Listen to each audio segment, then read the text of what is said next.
Hai Sobat Atax, kembali lagi dengan saya Purwadi Nugroho di channel YouTube Sains kita Atax Indonesia. Pada kesempatan kali ini kita akan bahas tentang PPH jasa konstruksi atau para kontraktor di luar sana yang bergerak di bidang konstruksi bangunan. Nah, ini menjadi angin segar buat teman-teman kontraktor di luar sana. Seperti apa itu? Kita akan simak sama-sama ya.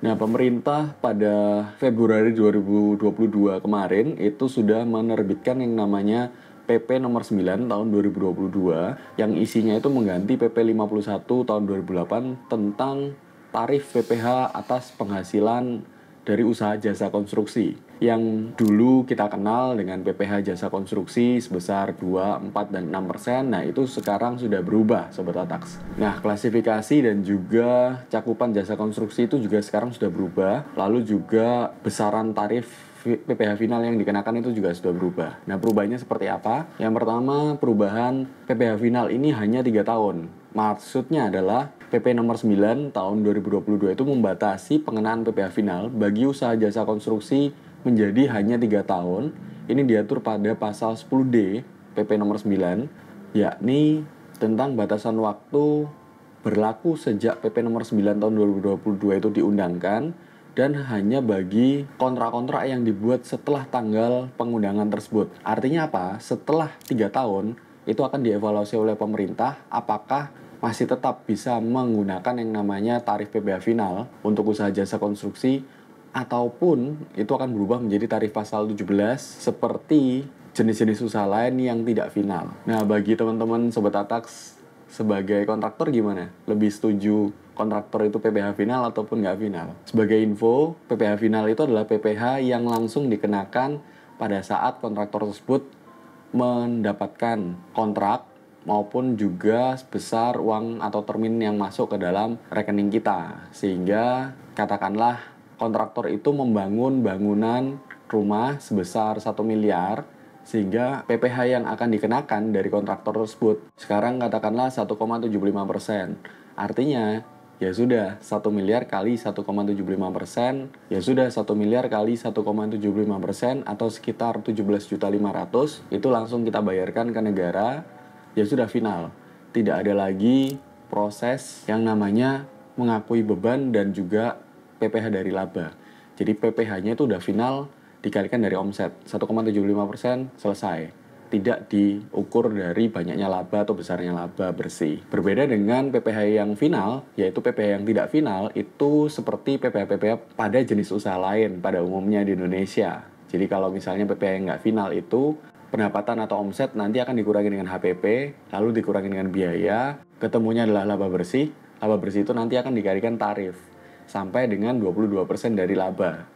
Nah, proses mekanisme itu biasanya pihak kantor pajak akan men-challenge, bener nggak sih biaya-biaya kita? Karena ketika biaya kita itu salah dan itu akan dicoret sama petugas pajak, otomatis laba kita akan meningkat dan juga kita ada kurang bayar PPH di situ. Tetapi untuk PPH final tidak mengakui adanya biaya-biaya, terserah biayanya berapa, terserah labanya berapa, yang penting kamu kena 1,75% dari omset atau dari pendapatanmu. That's it. Nah, itulah beda dari PPH final dan juga PPH nggak final.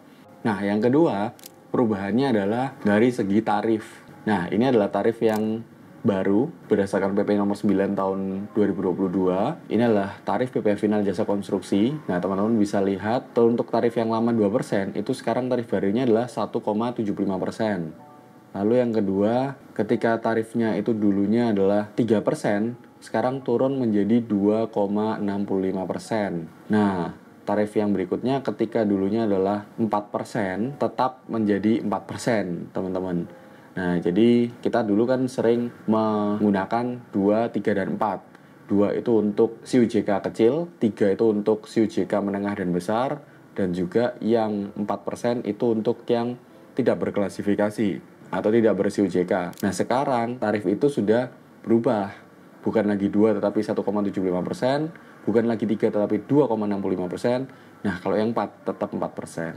Dan yang ketiga, yang menarik adalah adanya tambahan klasifikasi usaha. Bukan hanya kalau yang dulu masalah pengerjaan dan juga pengawasan gitu ya atau konsultasi, tetapi sekarang ada yang namanya pekerjaan konstruksi terintegrasi. Pekerjaan konstruksi terintegrasi itu nantinya akan dibedakan menjadi yang tersertifikasi maupun juga yang tidak tersertifikasi. Kalau yang konstruksi tersertifikasi itu kenanya 2,65%. Artinya apa? Jika kita mempunyai pekerjaan konstruksi itu yang juga meliputi tugas-tugas pengawasan, tugas-tugas pengerjaan, tugas-tugas arsitektur atau penggambaran, dan lain-lain.